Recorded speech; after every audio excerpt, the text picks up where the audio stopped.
I've got a bone to pick with you tonight, God. I hope you don't mind my informality here, but it has been a long week and a long month and a long year. And after all that we've been through lately, I think that maybe we're past those formalities. I think that maybe we're ready to put the niceties aside and really address what's been going on. No fancy language, no frilly metaphors, just you and me in direct conversation. Like I said, God, I've got a bone to pick with you. You see, when I picked up my trusty copy of the Torah this week, this Chumash that I have used for decades now to find insight and comfort, you greeted me with Parshat Mishpatim. It's a list of laws, a list of rules meant to bind the Israelite people and their descendants together in shared values and unified practice. Usually, God, I delight in your Torah. I love the puzzle of searching for modern relevance in the ancient words. But this week I couldn't find it. It's like I said, I've got a bone to pick with you, God. You have such high expectations of us. You have given us such important rules. You want us to be moral, and you want us to be kind, and you want us to be fair. Ve'ela hamishpatim. These are the laws, you said, and we promise to do them, na'aseh. We promise to hear them, v'nishma. You made us promise not to burn things down, not to hurt each other, to take care of our most vulnerable. But what about you, God? Have you played by your own rules? Because I've got to say, God, that the rules all feel so broken. God, you gave us instructions. You said that ki tetzei eish, when a fire is started, when it spreads to the thorns, when growing grain is raised bare, that recompense is required. Well, look around, God. A fire is raging, and the flames are spreading, and it is raising us bare. It has been nearly 1 year since we retreated from public life. It has been nearly 1 year since we went to the movies without worrying. Nearly 1 year since restaurants functioned at full capacity. Nearly 1 year since we took our children going to school each day for granted. It has been nearly 1 year since we have prayed together in this holy space. Our businesses are struggling, God. Our loved ones have been furloughed and downsized and taken pay cuts and been laid off. And driving through town, we see more empty storefronts every day. And everyone is trying to change, to adapt, but this disease has raged so quickly that there hasn't been time to douse the flames. Where is the recompense, God, for the ones who have suffered this destruction? Where is the restoration for those who are choking on this debris? Who is taking responsibility for this smoke and these ashes? We are looking to you, God, for respite. And in the meantime, far-reaching flames of this pandemic just keep raging. I don't mean any disrespect, God, but I have to say that there are days where I expect more from you. Torah teaches, Kol almana veyatom lo te'anun. You shall not ill-treat any widow or orphan. How can you stand by when almost 1 million women, 1 million women have left the workforce? Among them, a disproportionate number of single mothers, and among them, a disproportionate number who are women of color.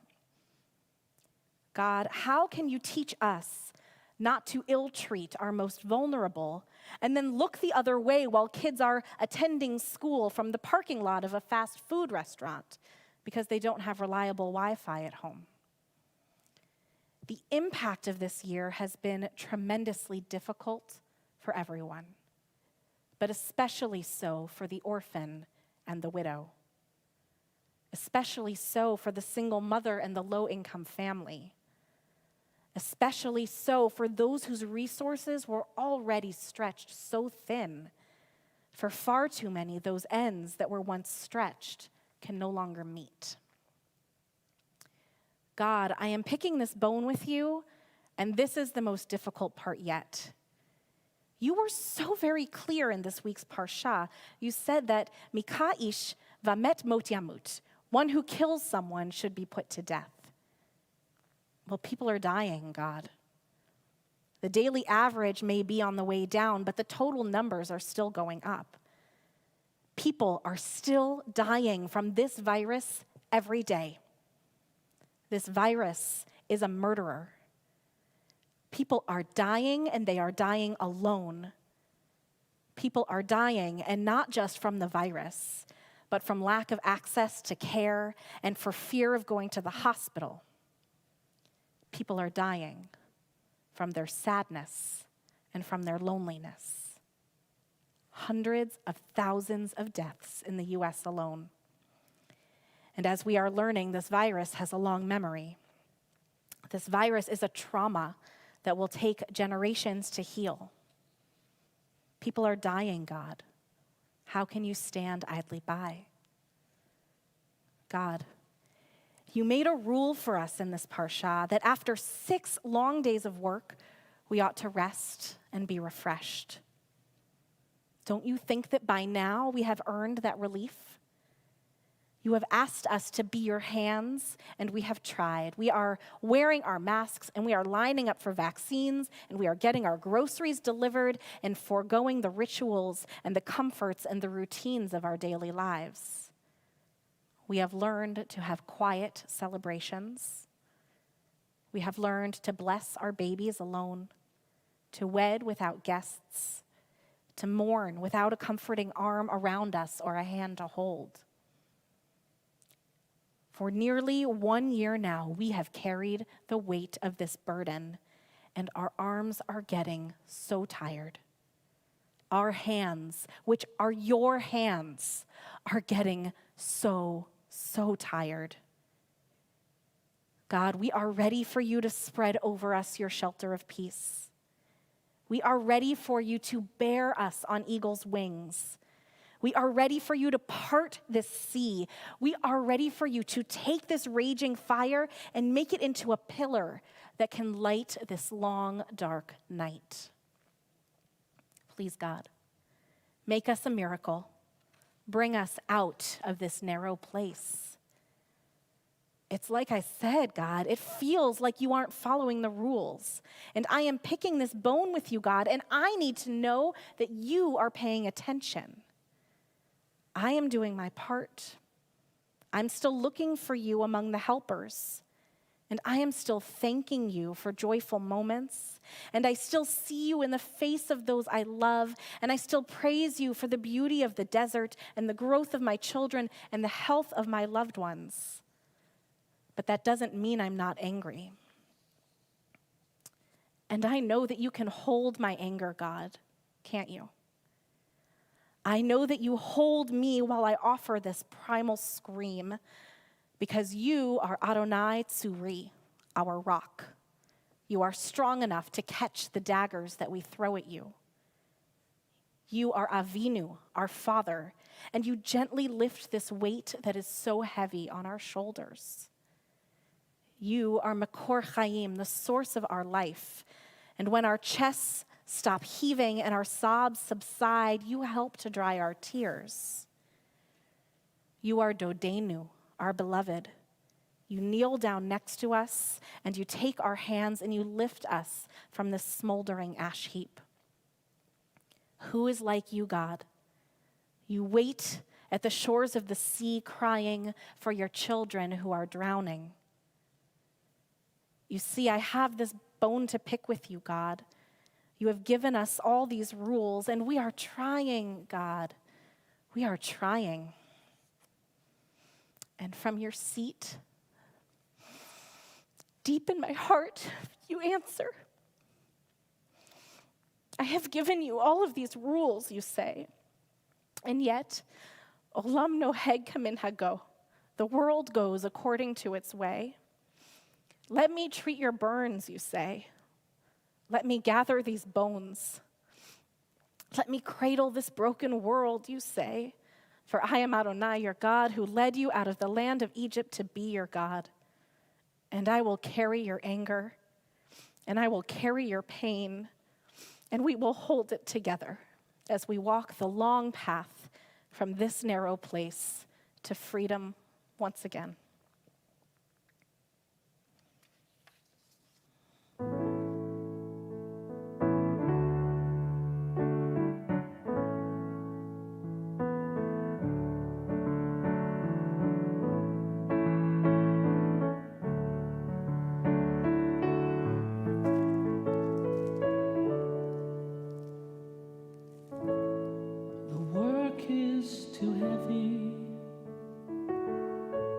One person alone, and each day it just seems to increase.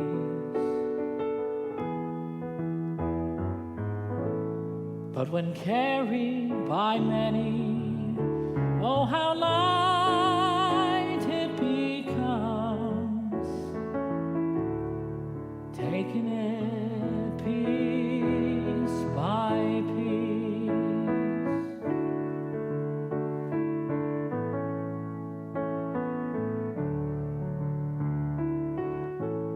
The world we are building for our families to share is made up of our words and our deeds.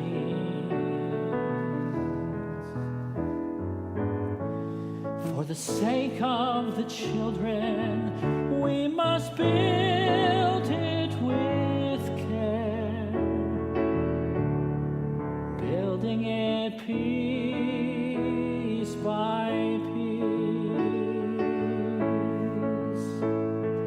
piece by piece, till we bring this world together.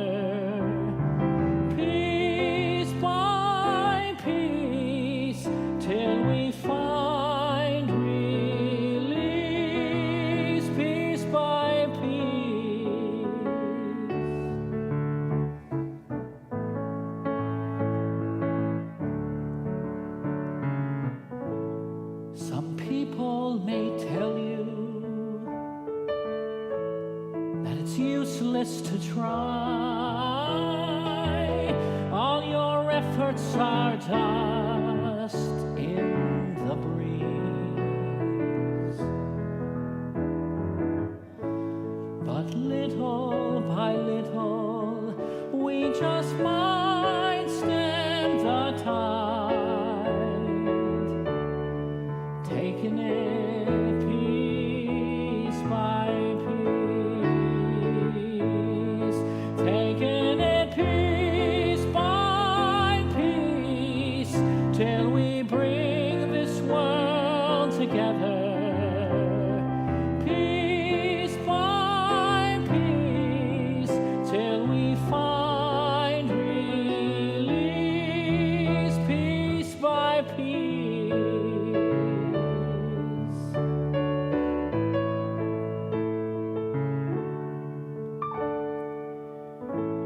There are millions of weapons in hundreds of lands, and each moment their numbers increase. But with love in our hearts and with tools in our hands, we'll dismantle them piece by piece, taking it piece by piece, till we bring this world together. Piece by piece, till we find release. Piece by piece, piece